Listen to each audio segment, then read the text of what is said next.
एक सौदागर जंगल के रास्ते से गुजर रहा था कि अचानक उसकी नजर एक चीते पर पड़ी जो पेड़ की बेलों में बुरी तरह फंसा हुआ था। चीता रोती हुई आवाज में बोला, ए इंसान, मेरी मदद करो, मैं तुम्हारा यह एहसान कभी नहीं भूलूंगा। सौदागर को उस पर तरस आ गया। उसने आगे बढ़कर बेलें काट दी और चीते को आजाद कर दिया। लेकिन आजाद होते ही चीता गरजते हुए बोला, मैं 2 दिन से भूखा हूँ, अब तुम ही मेरा शिकार बनोगे। सौदागर हैरान होकर बोला, मैंने तो तेरी मदद की और तू मेरे साथ बुराई करना चाहता है। चीते ने जवाब दिया, हाँ, नेकी का बदला बुराई ही है।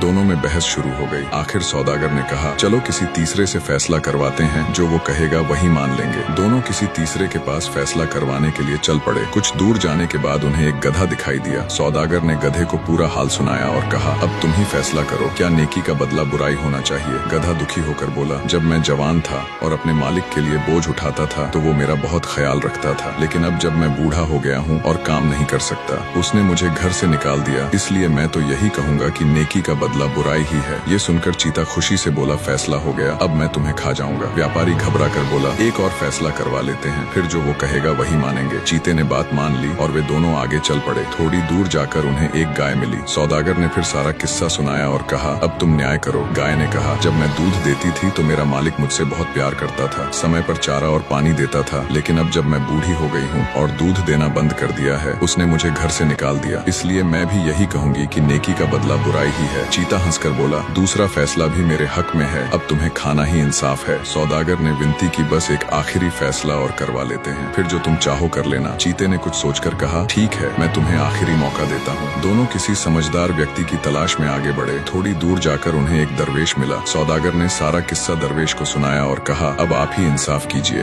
दरवेश मुस्कुराकर बोले, पहले मुझे वो जगह दिखाओ जहाँ चीता फंसा हुआ था। जब वे दोनों दरवेश को उसी जगह पर ले गए तो दरवेश ने नरमी से कहा, अब इस चीते को फिर से वैसे ही बेलों में बांध दो जैसे वह पहले बंधा हुआ था, ताकि मैं अपनी आंखों से सब कुछ देख सकूं। जब वह वैसे ही बंध जाए तो उसे मेरे सामने आजाद करना, तभी इंसाफ हो सकेगा। सौदागर ने फिर से चीते को बेलों में बांध दिया। जब चीता फिर से फंस गया और सौदागर उसे खोलने लगा तो दरवेश बोले, रुको, यही इंसाफ है। ये खुद कहता है कि नेकी का बदला बुराई है, तो अब ये भलाई के लायक नहीं, इसे यही रहने दो। यह सुनकर सौदागर को दरवेश की अक्लमंदी का एहसास हुआ। उसने उनका शुक्रिया अदा किया और चैन के साथ अपने रास्ते चला गया। चीता बेलों में फंसा रह गया और देर तक सोचता रहा कि शायद नेकी का बदला बुराई नहीं, बल्कि बुराई का बदला बुराई होती है।